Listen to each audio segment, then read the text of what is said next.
Now available in paperback and e-readers, Esteemed Season of the Witch Girl. The aspiring angel takes on a wicked teenage witch in this action-packed, all-new Esteemed series adventure. Pick up your copy of Esteemed Season of the Witch Girl in paperback and e-readers at online booksellers today.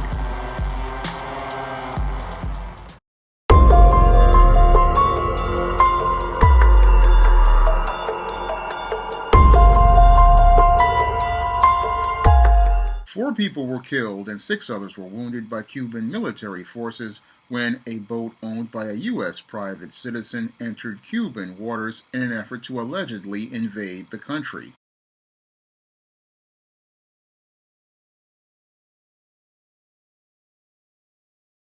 Cuba says its Coast Guard killed 4 people on board a U.S.-registered speedboat today. The country's interior minister says the passengers started shooting at Cuban border guard troops as they approached the boat 1 nautical mile from the coast.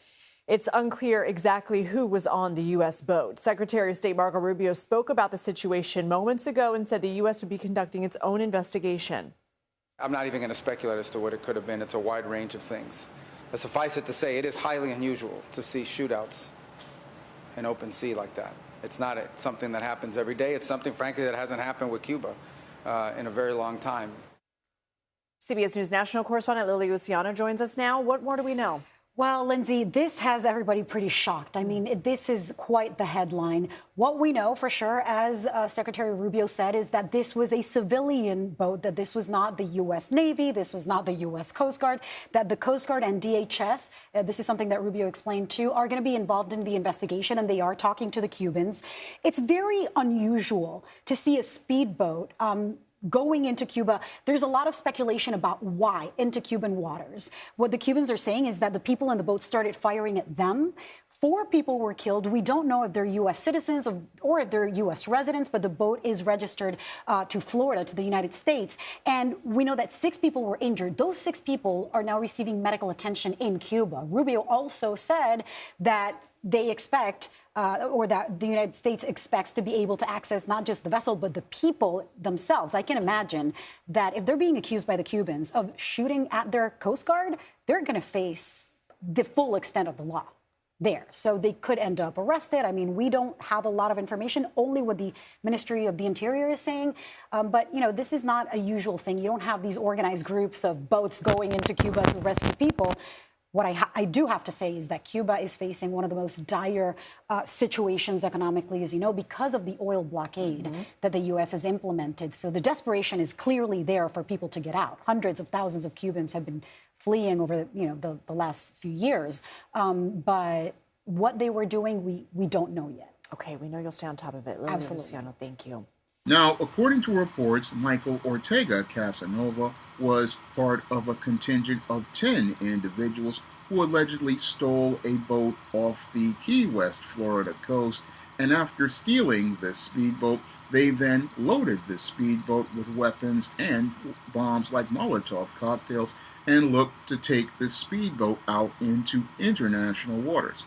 And as they were approaching the perimeter of the border of Cuba's waters, that's when they ran into the Cuban Coast Guard. And as they ran into the Cuban Coast Guard, now according to reports from Cuban officials, this is where they speculate that these individuals were looking to start firing on them. And as a result, the Cuban Coast Guard then fired back on those individuals, taking the life of Michael Ortega Casanova and 3 other individuals on the speedboat. And one of those individuals who was killed, it was an American citizen, and 6 other individuals were wounded. Now, after this incident took place, that's where officials in America were told about this American-owned speedboat entering into Florida's waters as related to this possible international incident where it's alleged that Michael Ortega Casanova was part of a contingent that was looking to invade the Cuban island in an effort to overthrow the government. Now, American and Cuban government officials see this as an isolated incident. However, when I take a critical examination of Michael Ortega Casanova's alleged actions, it definitely is looking like it's fitting more into the pattern and profile of beta males that I talk about in my book, The Man Crisis.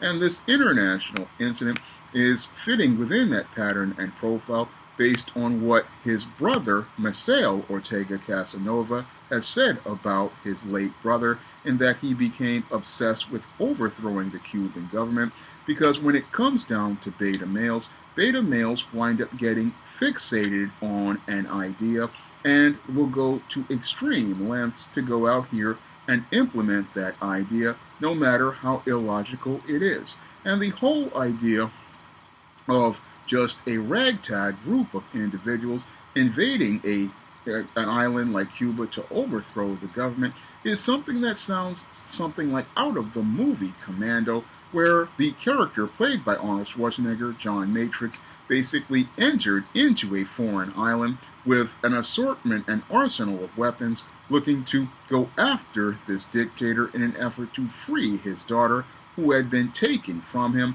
And that's the same type of delusion that this guy, or Ortega, basically had. He had basically created the same delusion in his mind about looking to go over to this foreign country that his family basically left in an effort to try to liberate the island with the small amount of weapons that he had amassed.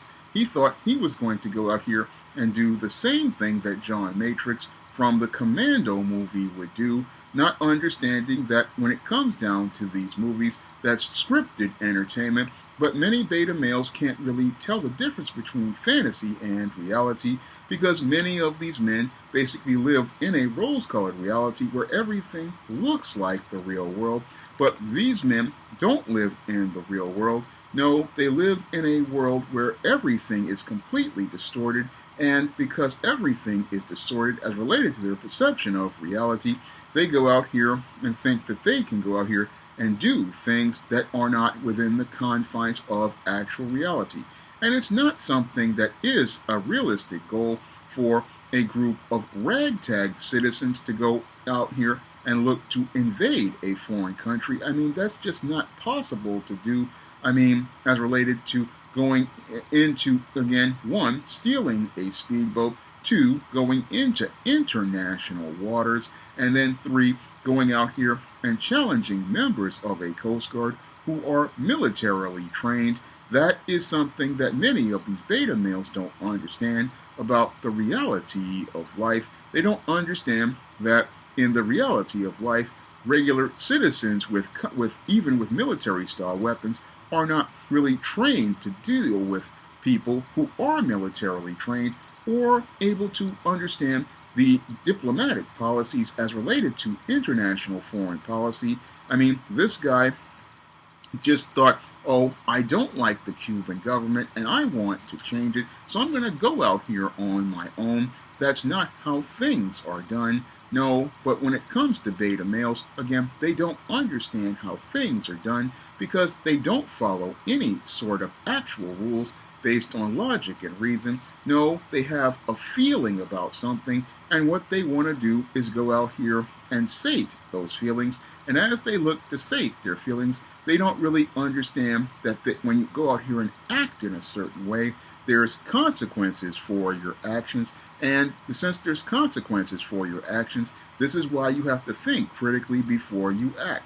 But beta males don't really think about things. No, they think everything is similar to a movie where everything goes one way, not understanding that in many of these movies like Commando, things are only going one way because the screenwriter wrote it to go one way and the executive producer wanted it to go one way. But in the real world, when people challenge people in international waters or challenge people and governments in international space, and you call yourself looking to either try to challenge those individuals on their sovereign water space or airspace or even their land, they have military trained individuals who can shoot back and have the military training in order to defend themselves. That's what many beta males don't understand. They don't understand that when it comes down to the real world, you can't go out here challenging governments as related to things that you don't agree with. No, when it comes down to an individual, they can't go out here and actively, openly challenge an actual government.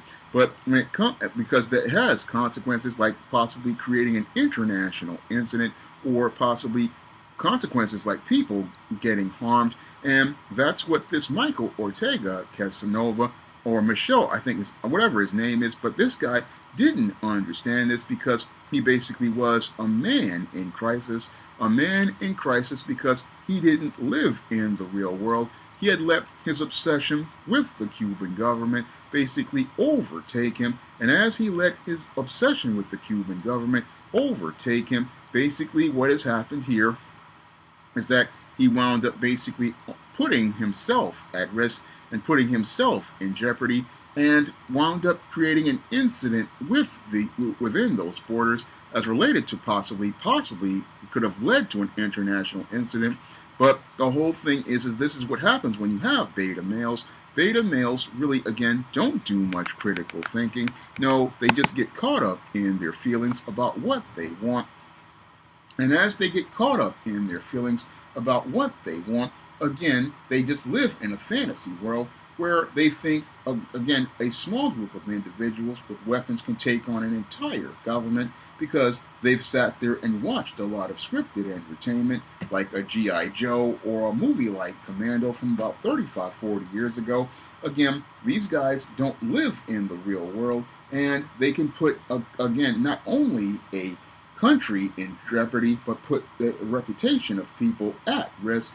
And this guy basically put his own life at risk and the lives of others at risk because he didn't understand how things work as related to the world and the government, as related to diplomacy.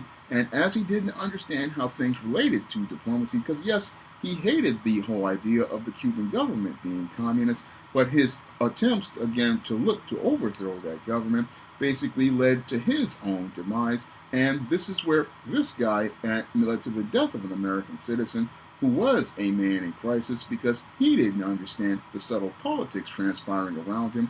And as a result of not understanding those politics, this man basically became a casualty of politics as related to other countries, and basically wound up showing what happens when you try to use zero-sum solutions to solve a problem.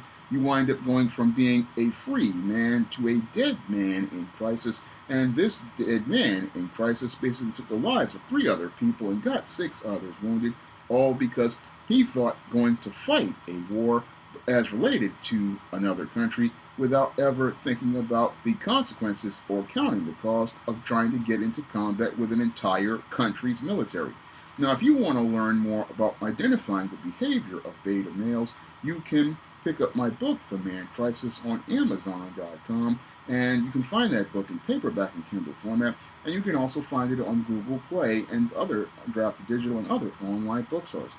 And The Man Crisis will teach you how to identify the behavior of a beta male to help save the life of a person in your life, or be able to help identify this behavior to break a man out of this destructive paradigm of behavior so that your relative or family or friend can basically move their life forward and become a healthy man as they break out of this cycle of dysfunctional behavior. And if you want to see me make more videos talking about the man crisis, you can drop a donation to the Patreon, the PayPal, or the Cash App by clicking the link in the description box. That's all I have to say for this video. You can comment, rate, and subscribe. Now available in paperback and e-readers, Esteem Horror in the Hamptons. The aspiring angel tries to escape a house of horrors in this action-packed, all-new Esteem series adventure.